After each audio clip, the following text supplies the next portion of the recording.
Woohoo! Welcome to Week 14's installment of the Choo League Live. I'm your host and general manager, Martine. Let's get right into it, shall we? This week's big matchup between our first and second place teams was once again a letdown. Winning by over 100 points with yet another bitchin' performance was your ace in your hole, Butthole Surfers. Another week and another 200 plus point performance from TBS, his third time doing so this season. It doesn't matter who he starts. They're going to lead the league that week. This week, Butthole Surfers had some major players on a bye, and his subs stole the show. Jarek McKinnon exploded for 34, and Evan Ingram dropped a career-high 40 points.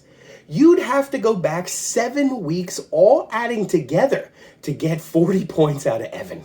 And apparently, if you've got buttholes and a surfboard, the bro turns into his alter ego, Evan Kelly Slater.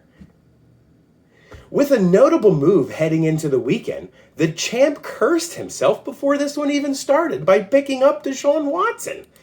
He should have taken a page out of Puff Puff's book last week and passed on that waiver wire edition.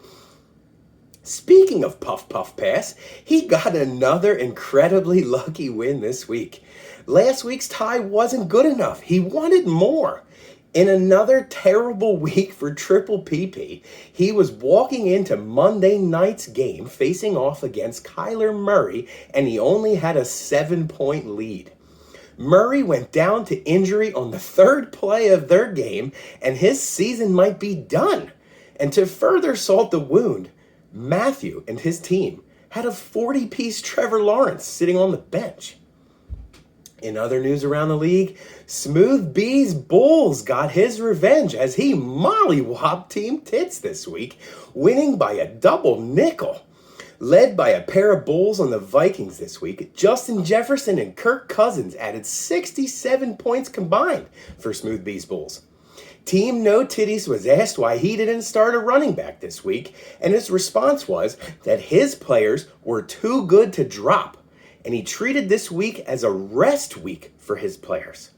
He's looking to enter these fantasy playoffs fresh, ladies and gentlemen. Seeing one of his lead wide receivers go down with yet another injury, that may have helped Team Tits solve which player to drop dilemma. And the RoxBros rode his high horse this week as he ran away with one, defeating the now damned up CC Clitz. The RoxBros didn't look at his lineup after Friday because he still started his wide receiver that they announced was out. But it certainly still didn't matter. He was led by Miles Sanders and Christian McCaffrey, who both added 30.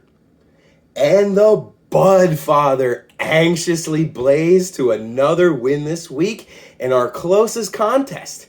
He defeated Hoagie B by 2.9 points. Had Hoagie B anticipated his wide receiver being injured, that may have given the Budfather a really close heart attack. His only other receiver on Hoagie B's bench scored 2.8 points, and he won by 2.9 points. He would have had a 0.1 victory this week after coming off a week in which he tied. Wow. That's it for your Week 14 recap of the Choo League Live. Best of luck on all your parlays and games next week, fellas. Yours truly, your general manager, Martine.